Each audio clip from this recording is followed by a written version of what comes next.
इतिहास गवाह है कि जो देश अपने पड़ोसियों को डसने के लिए घर में सांप पालता है, एक दिन वो सांप उसी को डस लेता है। अगस्त 2021 का आप दिन याद करिए, जब काबुल पर तालिबान का कब्जा हुआ था तो पाकिस्तान में जैसे दिवाली मनाई गई थी।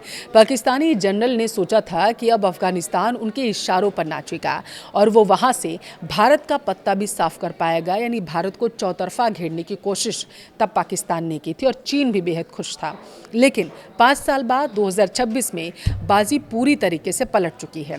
पाकिस्तान का पाला हुआ वही तालिबानी सांप आज पाकिस्तान को ही निगलने के लिए पूरी तरीके से तैयार है। डुरंड लाइन पर आसमान से बम बरस रहे हैं, दोनों तरफ की सेनाएं आमने सामने हैं। भारत के पड़ोस में एक भयंकर युद्ध की नींव अब रखी जा चुकी है। अगर हम ये कहें तो इसमें कोई दो राय नहीं है। आखिर कैसे पाकिस्तान का सबसे बड़ा मास्टर स्ट्रोक उसकी सबसे बड़ी आत्मघाती भूल बन चुका है, इस वीडियो को लास्ट तक देखिए, विस्तार से आपको समझाएंगे। नमस्कार, आपके साथ मैं पल्लवी रविंद्र सिंह। देखिए, कहते हैं जो दूसरों के लिए गड्ढा खोदता है, ये कहावत तो आपने सुनी होगी, एक दिन वो उसमें ज़रूर गिरता है। पाकिस्तान पर आज ये कहावत बिल्कुल सटीक बैठती है।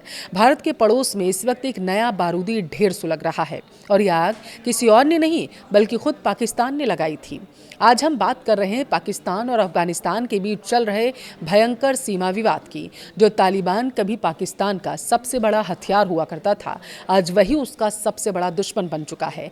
हाल ही में दोनों देशों के बीच तनाव इस कदर बढ़ गया था कि सरहद पर तोपें गरज रही थी, ड्रोन से हमले हो रहे थे, एयर स्ट्राइक की जा रही थी और एक पूर्ण युद्ध की आहट भी साफ सुनाई देने लगी थी। इस खूनी संघर्ष का सबसे नया और भयानक रूप फरवरी और मार्च 2026 के दरमियान हमें देखने को मिला था। हालात तब बेकाबू हो गए थे जब पाकिस्तान ने अफगानिस्तान के अंदर घुसकर एयर स्ट्राइक कर दी थी। पाकिस्तान का दावा था कि उसने टीटीपी के ठिकानों को निशाना बनाया, लेकिन इसके जवाब में तालिबान चुप नहीं बैठा। अफगान की तालिबान ने पाकिस्तानी चौकियों पर गोलीबारी की, ड्रोन से हमले किए, मिलिट्री पोस्ट पर कब्जा करने का दावा किया तालिबान की तरफ से। पाकिस्तान के रक्षा मंत्री ने भी सरेआम मान लिया था कि दोनों के बीच में लगभग ओपन वॉर जैसी स्थिति अब बन चुकी है।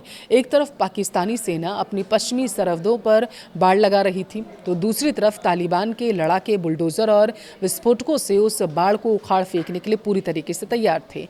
रोजाना गोलीबारी हो रही थी, जिसमें दोनों तरफ के सैनिक और आम नागरिक भी अपनी जान गंवा रहे थे। इस जंग की जड़ आज की नहीं है, मैं आपको बताती हूँ, बल्कि इस जंग की जड़ जुड़ी है साल 1893 से, जब ब्रिटिश अधिकारी सर मोर्टिमर डुरंड ने एक लाइन खींचकर अफगानिस्तान और तत्कालीन ब्रिटिश इंडिया का बंटवारा कर दिया था। इसे ही डुरंड लाइन कहा जाता है।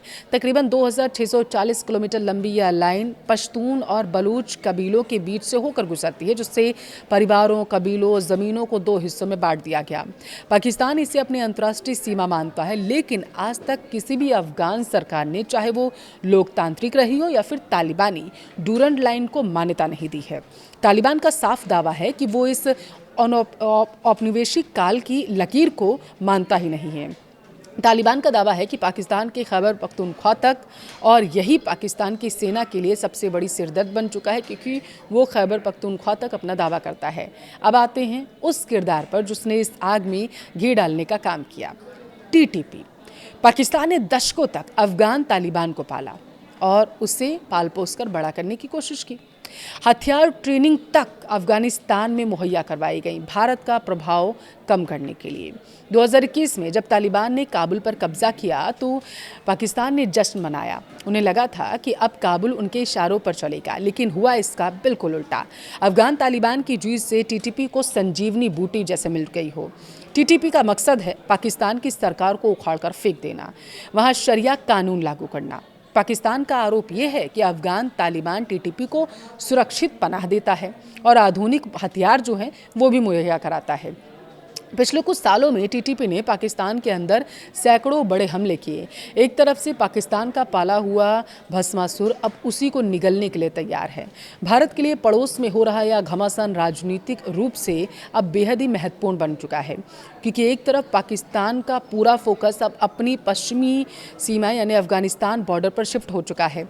दूसरी तरफ बलोच भी विद्रोह कर रहे हैं, बलोच विद्रोही एक्टिव हो चुके हैं। तीसरी तरफ पीओके में भी लगातार हम देख रहे हैं कि नारे लग रहे हैं। पाकिस्तान अब टू फ्रंट वॉर में बुरी तरीके से फंस चुका है। और घर में भी। हालांकि भारत कभी भी पड़ोस में अस्थिरता का समर्थन नहीं करता, क्योंकि वहां पनपने वाले आतंकी गुट पूरे दक्षिण एशिया के लिए खतरा होते हैं। लेकिन कूटनीतिक नज़रिए से अगर देखा जाए, जो विशेषज्ञ मानते हैं, पाकिस्तान की गुड टेररिज्म और बैड टेररिज्म वाली जो पॉलिसी है पूरी तरीके से अब फेल हो चुकी है। भारत दशकों से दुनिया को बताता है कि आतंकवाद को पालना कितना खतरनाक है, और आज पाकिस्तान खुद अपने हुए बोए कांटों पर चलने के लिए मजबूर है, क्योंकि दुनिया जानती है जो आतंकवाद है उसकी रीढ़ की हड्डी है पाकिस्तान। आतंकवाद को पनाह देता है पाकिस्तान, पालता पोसता है, उसे दूसरे देशों में भेजता है।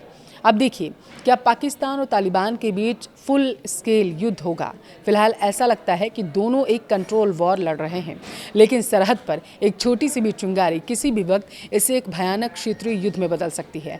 पाकिस्तान की अर्थव्यवस्था पहले ही वेंटिलेटर पर है, तालिबान के पास खोने के लिए कुछ खास नहीं है।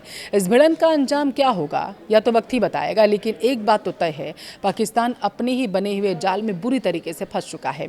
आपकी इस मुद्दे पर राय क्या है, मुझे कमेंट करके ज़रूर बताएं।